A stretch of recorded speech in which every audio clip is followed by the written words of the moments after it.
नमस्कार प्यारे साथियों, कैसे हो आप सब। मैं पारस चौधरी आपके सामने एक और वीडियो के साथ रूबरू हो रहा हूँ। प्यारे साथियों, हमने ज्योग्राफी के 2 वीडियो कर लिए थे।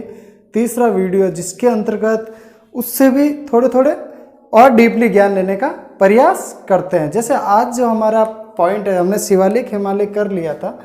5वां पॉइंट हमारे आता है उत्तर पूर्वी हिमालय। ध्यान से सुनना प्यारे बच्चों, एक एक पॉइंट इंपॉर्टेंट रहेगा आपके लिए। एक एक पॉइंट इंपॉर्टेंट रहेगा। क्यों रहेगा? क्योंकि यहां पर देखो,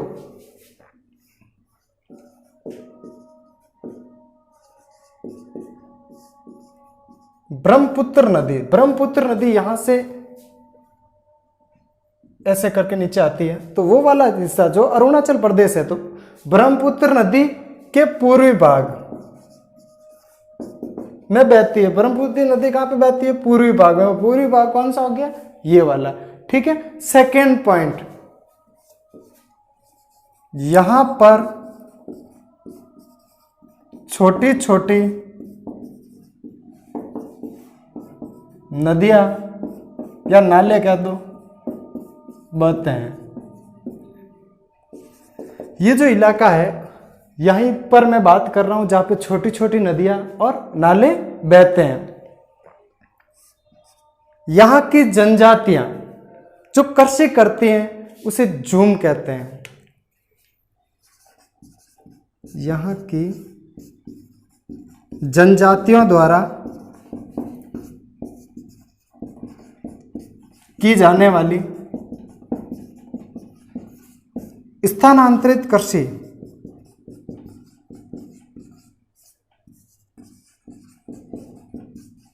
को क्या कहते हैं? झूम। स्थानांतरित कृषि का मतलब क्या हो गया कि पहाड़ी इलाका है, तो पहाड़ी इलाकों में वो क्या करते हैं? पेड़ों को काट करके एक समतल मैदान का रूप दे करके छोटे छोटे भागों में कृषि करते हैं। वो स्थानांतरित कृषि मतलब 2-3 साल यहाँ पे कृषि की, वापस दूसरे शहर में जाके कृषि की। छोटी छोटी पहाड़ियों पर ये कृषि करने का कार्य करता है, इसलिए स्थानांतरित कृषि को क्या कहा जाता है? झूम। अब देखो प्यारे बच्चों, यहाँ पर ज्यादातर जो पहाड़ियां हैं वो जनजातियों के नाम के आधार पर ही है। जैसे मैं आपके सामने कुछ पहाड़ियों का जिक्र करूंगा, देखो ध्यान से सुनो। जैसे यहां पर हापला जनजाति है, तो हापला पहाड़ी भी है। हापला जनजाति, हापला पहाड़ी। जैसे मीरी जनजाति, मीरी पहाड़ी। हापला जनजाति, हापला पहाड़ी, मीरी जनजाति, मीरी पहाड़ी। और तीसरा अगर मैं बात करूं प्यारे बच्चों, अबोर जनजाति भी पाई जाती है, तो अबोर जनजाति तो अबोर पहाड़ी हो गया। अगर मैं चौथा पॉइंट की बात करूं तो मिसमी पहाड़ी, ये मिसमी जनजाति है। ये सारी की सारी पहाड़ियों प्यारे बच्चों अरुणाचल प्रदेश में स्थित है। कहां पर स्थित है? अरुणाचल प्रदेश में स्थित है। और ये अरुणाचल प्रदेश में पाई जाने वाली या फिर रहने वाली जनजातियां हैं यहाँ पे। ठीक है, आगे बढ़ता हूं, ध्यान से सुनना। एक क्वेश्चन बन सकता है कि हापला, मीरी, अबोर, मिसमी पहाड़ी कहां पर स्थित है? आपको कंफ्यूज करने के लिए वो कुछ भी पूछ सकता है। जैसे मैं आगे बढ़ूं प्यारे बच्चों, नागा पहाड़ी, नाम से ही पता चलता है नागा पहाड़ी, नागालैंड। नागालैंड, नागा पहाड़ी, नागालैंड। अगर मैं बात करूं मणिपुर पहाड़ी, तो वो कहां पे है? मणिपुर में। अगर मैं बात करूं मिजो पहाड़ी, तो आप कहोगे सर ये तो मिजोरम में है। अगर मैं आगे बात करूं त्रिपुरा पहाड़ी, तो आप कहोगे सर ये तो त्रिपुरा में है। अगर मैं बात करूं बरेल पहाड़ी, बरेल पहाड़ी, तो आप कहोगे सर ये असम, ये देखो ये रहा असम, असम, मिजोरम, सॉरी असम, मणिपुर और नागालैंड के मध्य। मतलब ये पहाड़ी कहां पर स्थित है प्यारे बच्चों? यहां पर स्थित है। तो बरेल पहाड़ी कहां पे होगी? असम, मणिपुर प्लस नागालैंड। आई बात समझ में? आगे अगर मैं बात करूं प्यारे बच्चों, मिकिर पहाड़ी, मिकिर पहाड़ी, ये जो प्यारे बच्चों ये है असम में। आई बात समझ में? ये देखो नागा पहाड़ी कहां पर स्थित है? नागालैंड में। मणिपुर पहाड़ी मणिपुर में, मिजो पहाड़ी मिजोरम में, त्रिपुरा पहाड़ी त्रिपुरा में, बरेल पहाड़ी। क्वेश्चन यहां से पूछा जा चुका है, इसलिए मैंने ये चीज विस्तृत बताई है। असम, मणिपुर और नागालैंड। ये असम रहा, ये मणिपुर रहा और ये नागालैंड रहा। इन तीनों के मध्य तो यहीं पे होगा स्थान। ठीक है, आगे बढ़ता हूं मैं। मिकिर पहाड़ी असम में स्थित है, या असम कह सकते हैं जिसे। ठीक है, आगे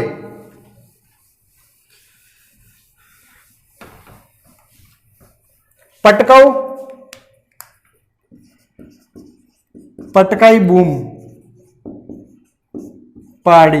ये पहाड़ी कहां पर स्थित है प्यारे बच्चों? ये आपके हैं अरुणाचल प्रदेश प्लस म्यांमार, इन दोनों की सीमा बनाती है। क्या बनाती है? सीमा। आई बात समझ में? आगे बढ़ता हूं मैं। ठीक है प्यारे बच्चों,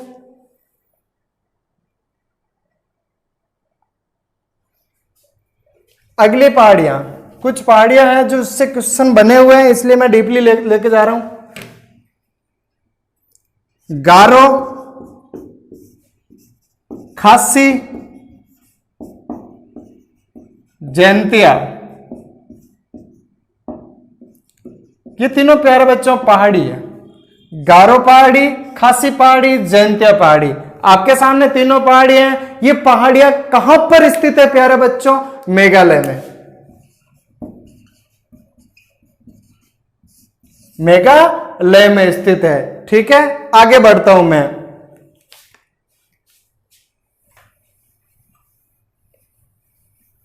आगे अगर मैं बात करूं तो सिक्किम में शिवालिक की पहाड़ियों पर कौन सी जनजाति पाई जाती है? स्टार लगा के लिख देना। सिक्किम में शिवालिक पहाड़ियों पर, सिक्किम में शिवालिक पहाड़ियों पर लेप्चा जनजाति पाई जाती है। आई बात समझ में? ठीक है, अब ये तो हुआ सिक्किम। अब सिक्किम के दक्षिण में, ये देखो प्यारे बच्चों, ये रहा आपका सिक्किम। तो ये सिक्किम के दक्षिण में कौन सी जनजाति है यहां पर? तो वो वाला क्वेश्चन। तो यहां पर असमिया, जो असम की भाषा बोलने वाले हैं तो उसको क्या कहते हैं? असमिया। और नेपाली लोग यहां पर ज्यादा रहते हैं, क्योंकि नेपाल भी यही है, इसी के पास में ये दक्षिणी हिस्सा है नेपाल का हो जाता है। तो असमिया और नेपाली, साथ ही साथ बंगाली, तीनों। ये सिक्किम है ना प्यारे बच्चों, इसका दक्षिणी हिस्सा, सिक्किम का दक्षिणी हिस्सा, जहां पर क्या होता है प्यारे बच्चों? कौन कौन सी है? एक तो नेपाली, इसके साथ साथ बंगाली, और कहा जाए तो असमिया जनजाति पाई जाती है, जाति पाई जाती है। यहां पर लोग ये रहते हैं। अब प्यारे बच्चों एक क्वेश्चन आता है, यहां पर जो है मैं कह रहा हूं सिक्किम का दक्षिण हिस्सा, वो किसके लिए प्रसिद्ध है? वो है चाय उद्यानों के लिए प्रसिद्ध। चाय उद्यान का मतलब समझ गए? हम क्या कहते हैं? असम वाली चाय पीते हैं, यही बात होती है। तो असम वाली चाय हो गई है। तो चाय उद्यान के लिए कौन सा प्रसिद्ध है? तो यही वाला क्षेत्र प्रसिद्ध है। आगे अगर मैं प्यारे बच्चों बात करूं,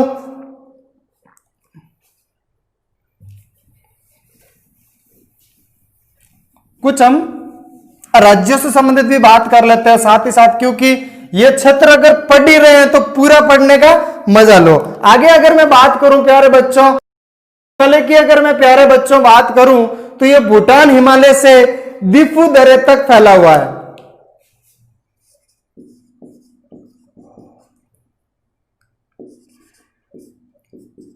भूटान हिमालय से विपुदर्य तक फैला हुआ है। अब देखो प्यारे बच्चों, ये रहा भूटान हिमालय और ये रहा आपका दिफुदरा म्यानमार के अंतर्गत आता है। ये देखो यहां तक फैला हुआ है। आई बात समझ में? ये वाला क्षेत्र हो गया क्योंकि यहाँ पे म्यांमार है और ये भूटान हिमालय है, तो इन दोनों के मध्य स्थित है। आगे अगर बात करूं, आपको एक बात पता है प्यारे बच्चों कि नामचा बारवा पहाड़ी ये रही, कहां पर है? नामचा बारवा पहाड़ी अरुणाचल प्रदेश का उत्तरी हिस्से में ये पहाड़ी स्थित है। तो यहां पर क्या क्या चीजें आपके सामने अगर बात करूं, नामचा बारवा पहाड़ी तथा नामचा बारवा पहाड़ी तथा कांगतो पहाड़ी यहीं पर है। आगे अगर मैं बात करूं प्यारे बच्चों, यहां पर रहने वाली जनजाति की बात करूं तो अभी हमने अरुणाचल प्रदेश में स्थित पहाड़ियां पढ़ी थी। कौन कौन सी? अबोर, मिसमी, हापला, मिरी, ये यहाँ की जनजातियां ही है। तो यहाँ की जनजातियों की बात हो गई प्यारे बच्चों। आगे मैंने आपको एक झुमकी कर्षिका कहा था। झुमकी कर्षिक को और क्या क्या नामों से जाना जाता है? सलेस, और या फिर क्या क्या कहते हैं हम? बर्ण कर्षी, बर्ण कर्षी। प्यारे बच्चों, आपके सामने मैं ये पॉइंट क्यों लिख रहा हूं? क्योंकि हमें पता है कि स्थानांतरित कर्षी को झुमकी कर्षी कहा जाता है। अगर वो शब्द नहीं दे तो बच्चे कंफ्यूज हो जाएंगे, इसलिए उनके अलग नाम है। श्लेष कर्षी भी यही है, बर्ण कर्षी भी यही है। आगे अगर मैं बात करूं प्यारे बच्चों, बिल्कुल पूर्व की ओर चलते हैं हम।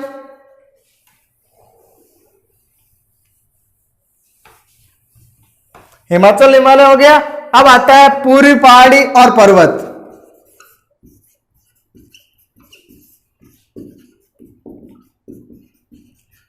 मैं एक भी पॉइंट पीछे नहीं छोड़ूंगा। कंपटीशन एग्जाम के अगर एक चैप्टर पूरा होने के बाद किसी भी लेवल का पुराना पेपर हो या कैसा भी लेवल का पेपर हो, उठा के देख लेना और इस नोट्स से जो आप चीज नोट्स लिख रहे हो और इससे मिला के देख लेना। अगर एक भी क्वेश्चन बाहर निकल जाए तो आके बोल देना, ठीक है? क्योंकि मैं एक भी पॉइंट पीछे नहीं छोड़ूंगा। 7वां नंबर ये पॉइंट है जिसके अंतर्गत आता है पूर्वी पहाड़ी और पर्वत। ये कहां पर स्थित है प्यारे बच्चों? ये देखो अरुणाचल प्रदेश के दक्षिणी भाग में, ये अरुणाचल प्रदेश है, इसका दक्षिणी भाग में स्थित है। तो पहला पॉइंट ये हो जाएगा, अरुणाचल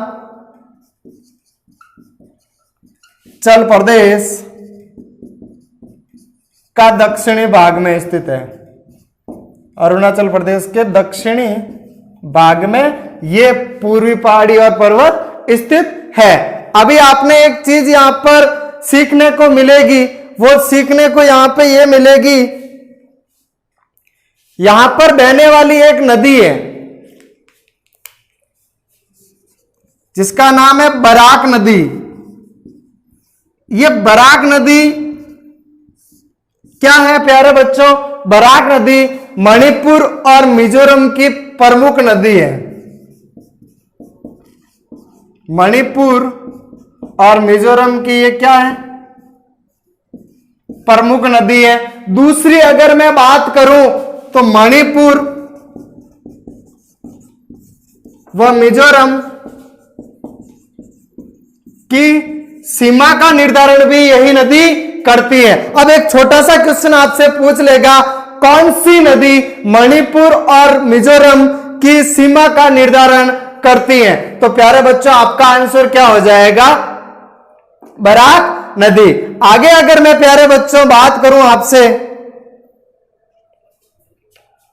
मणिपुर में कुछ और चीजें भी स्थित है, उसके बारे में थोड़ा जिक्र कर देता हूं और वो इंपॉर्टेंट भी है। क्यों इंपॉर्टेंट है? क्योंकि हम देखो नागालैंड और आसाम और ये रहा हमारा मणिपुर, क्यों मिजोरम का और मणिपुर के मध्य ये देखो बराक नदी यहां पर बहती है, तो इसकी भी और इसकी भी दोनों की प्रमुख नदी भी होगी और कुछ जगहों पर ये सीमा का निर्धारण भी करती है, ठीक है। आगे अगर मैं बात करूं मणिपुर में लोकतंत्र झील स्थित है।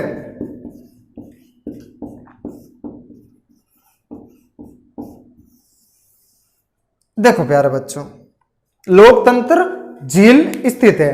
देखो ये जो इलाका है ये पहाड़ी इलाका है, और ये लोकतंत्र झील क्यों प्रसिद्ध है उसके बारे में जरा सुनना। ये जो झील है इसके चारों ओर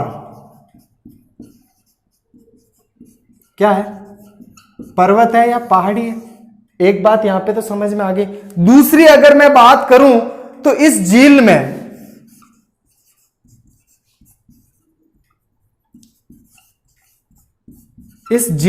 तैरते हुए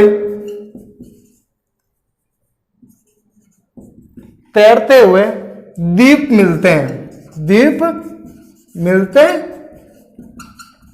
हैं। अब आपके सामने एक क्वेश्चन बनता है कि तैरते हुए द्वीप किस झील में स्थित है, तो आता है आपके सामने लोकतंत्र झील। सेकंड अगर वो क्वेश्चन पूरा घुमा के पूछेगा तो कहेगा तैरते हुए द्वीप कौन से राज्य में पड़ते हैं, मणिपुर राज्य।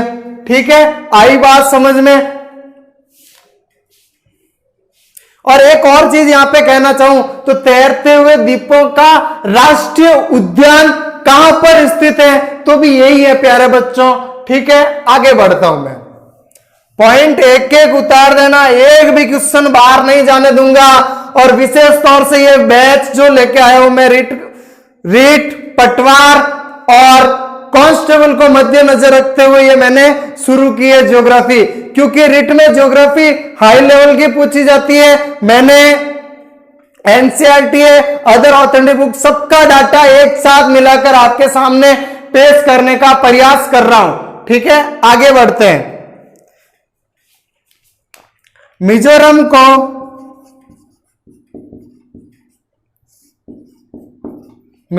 को मोलेसिस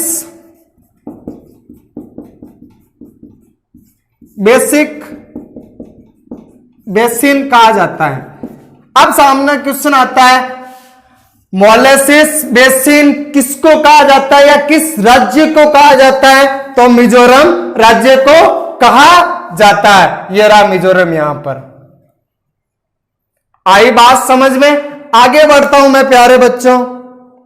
आगे हम प्यारे बच्चों हिमालय के प्रमुख दर्रे जो अगली क्लास में हम पढ़ेंगे, क्योंकि मैं एक एक साथ सारी चीजें बताता जा रहा हूं। मैं अगर आपको हिमालय के साथ ही साथ उनके दर्रे भी वहां पे बता देता, कुछ भी समझ में नहीं आता। अलग से उनके दर्रों की विशेषता भी पढ़ेंगे, कहां पर स्थित है, ये दर्रे किन किन को जोड़ते हैं, और इनके ऊपर कौन सा राष्ट्रीय राजमार्ग है, कौन सी सुरंग है, सारी चीजों का जिक्र हम अगली क्लास में करेंगे। ठीक है प्यारे बच्चों, ओके, थैंक यू।